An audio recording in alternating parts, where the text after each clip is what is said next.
السلام علیکم اسٹوڈنٹس، آج ہمارا نیو ٹاپک ہے سیکشولی ٹرانسمیٹڈ ڈیزیزز اسٹڈیز۔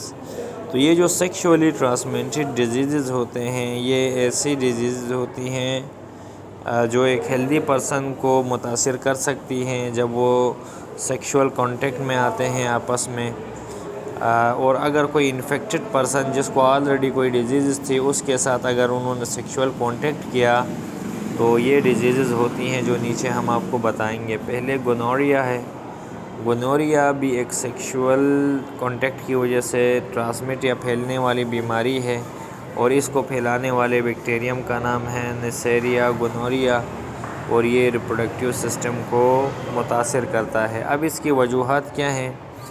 اب یہ جو گونوریا یہ ایک تو سیکشول کانٹیکٹ سے یہ ٹرانسمٹ ہوتا ہے آگے، اور یہ یا تو ایک تو یوجولی تھرو جینائٹل اور اونرل کانٹیکٹ، ایک تو جینائٹل کے ساتھ جو میل جینائٹل آرگن ہے جیسے پینس ہے اور فیمیل کی اووری ہے، تو یہ آپس میں ان کے سے کانٹیکٹ کی وجہ سے ہو سکتا ہے، یا اورل کانٹیکٹ ہوتا ہے یعنی ماؤتھ کے ذریعے، تو اس وجہ سے بھی ہوتی ہے اس کی، اور اگر وہ انفیکٹڈ پرسن کے ساتھ کی جائے تو یہ کاز کرتا ہے، یہ وجہ بنتا ہے گونوریا کی۔ اب جو بیکٹیریا انفیکٹ کرتا ہے یا متاثر کرتا ہے جینائٹل ٹریکٹ کو، ماؤتھ کو، تھروٹ اور ریکٹم کو، یہ متاثر کر سکتا ہے۔ اب اس کی علامات کیا ہیں؟ یاد رکھیے گا، جب یورینیشن کرتے ہیں، یورین پاس کرتے ہیں، تو وہاں پہ یا تو جلن ہوگی یا اس میں درد ہو جائے گا، پین ہوگا، اور جو فیمیلز ہیں یعنی ویجائنا سے بہت دفعہ ڈسچارج ہوں گی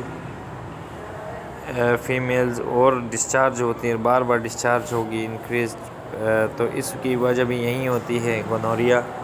یا تو کیا ہوتا ہے، میل کے جو ٹیسٹس سے نیچے ان کے اندر یا تو درد ہوگا یا سوج جائیں گے یہ، اور زیادہ تر جو ہے باول مومنٹس ہوں گی، ایک یا ریکٹل ایچنگ جو ریکٹم کے سائٹ ہے، جو انس کے سائٹ، وہاں پہ خارش ہوگی۔ تو یہ اس کی ایک وجوہات ہیں گونوریا کی جو بیکٹیریا کر رہا ہے، یا تو سور تھروٹ ہوگی اور چیزیں نگلنے میں مشکلات ہوں گی، تو یہ بھی اس کی۔ اب اس کا علاج کیا ہے؟ ٹریٹمنٹ آف گونوریا، تو اس کے لیے سب سے پہلے اس کا جو بہترین جو ٹریٹمنٹ ہے، اچھا جو علاج ہے بہترین، وہ اینٹی بائیوٹکس ہیں۔ اب کیا ہوتا ہے کہ جب آپ زیادہ اینٹی بائیوٹک یوز کرتے ہیں تو یہ جو ہے اندر باڈی اینٹی بائیوٹکس سے ریزسٹنس شو کرتی ہے، اس کا کوئی ایفیکٹ نہیں ہوتا، تو اس کی وجہ سے کچھ پرسکرائب ٹریٹمنٹ دی جاتی ہے، اور ایک کمپلیٹ اس کا اینٹی بائیوٹکس کا کورس کرنا پڑتا ہے، جو کہ صحت کے جو پروفیشنلز ہیں، ہیلتھ کیئر کے، جو انسان کی صحت کے بارے میں جانتے ہیں، باڈی کے بارے میں، وہ آپ کو کوئی مشورہ دیں گے۔ دوسری بیماری سفیلس ہے۔ سفیلس بھی ایس ٹی ڈی ڈیزیز ہے، سیکشولی ٹرانسمٹ ہونے والی، اور یہ جس بیکٹیریا سے ہو رہی ہے ٹریپونا پیلیڈم کہتے ہیں، اور اس میں بھی زیادہ تر ہیلتھ کے ایشوز آتے ہیں، بہت ہی خطرناک، کیونکہ اس میں بہت سارے جو آرگنز ہیں وہ افیکٹ ہوتے ہیں، متاثر ہوتے ہیں، اور اس کی وجہ سے جو سسٹم ہے وہ اس کا کوئی علاج نہیں ہوتا۔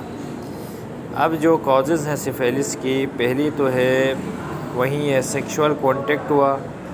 اب اس میں تو دیکھیں انفیکٹڈ پرسن کی وجہ سے نہیں ہوا، یا تو زیادہ تر جینیٹل آرگنز کے تھرو کیا، یا اورل کانٹیکٹ کیا، یا ماؤتھ کے ذریعے جو کرتے ہیں، تو اس کی وجہ سے ہوتا ہے۔ اب آتے ہیں، بات کرتے ہیں سمپٹمز آف سفیلس کی۔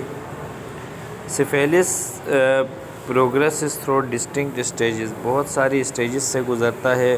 اس کی پہلی اسٹیج یہ ہے کہ ایک درد جو ہے شروع ہو جائے گا انفیکشن سائٹ پہ، دوسری اسٹیج وہاں ریش بنیں گے اور فلو لائک سمپٹمز ہوں گے، پھر اس میں سب سے آخری جو اسٹیج ہے انفیکشن وہ ٹرانسمٹ ہوگا۔ اگر اس کو اسی طرح ان ٹریٹ کر کے رکھ دیا، سفیلس پھر ٹرشری اسٹیج میں جاتا ہے، اور یہ بہت سارے مسائل پیدا کر سکتا ہے آپ کے بہت سارے آرگنز میں، جس میں ہارٹ کو یہ ڈیمیج کرے گا، برین اور بونز کو۔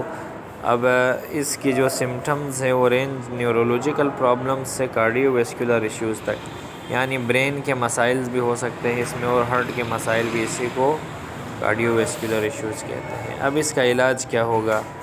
تو سفیلس میں بھی اینٹی بائیوٹکس دیتے ہیں، خاص قسم کے اسپیسیفک اینٹی بائیوٹکس ہیں، اور وہ ڈیپینڈ کرتی ہے کہ پیشنٹ کی اسٹیج کون سی ہے، آیا پرائمری ہے، سیکنڈری اسٹیج ہے یا لیٹنٹ اسٹیج ہے، تو وہ سیویریٹی یا اس کی کنڈیشن دیکھ کے انفیکشن کی وہ ٹریٹمنٹ کی جائے گی۔ اور لاسٹ ہمارے پاس ہے AIDS acquired immunodeficiency syndrome. یہ HIV وائرس کی وجہ سے ہوتی ہے، جسے ہیومن امیونو ڈیفیشنسی وائرس کہتے ہیں، جو ہمارے لیمفوسائٹس ان کے T سیلز کو اٹیک کرتا ہے۔ اب پوری دنیا کے اندر ایڈز کے کیا اثرات ہیں؟ تو ایڈ بہت سارے بڑے پیمانے پہ جو ہے دنیا میں امپیکٹ کیا ہے، اور یہ وبا کی طرح پھیلتی ہے، اور یہ بہت سارے لوگوں میں یہ HIV کا وائرس پھیل گیا ہے، اور جس کی وجہ سے بہت زیادہ اموات بھی ہو رہی ہیں۔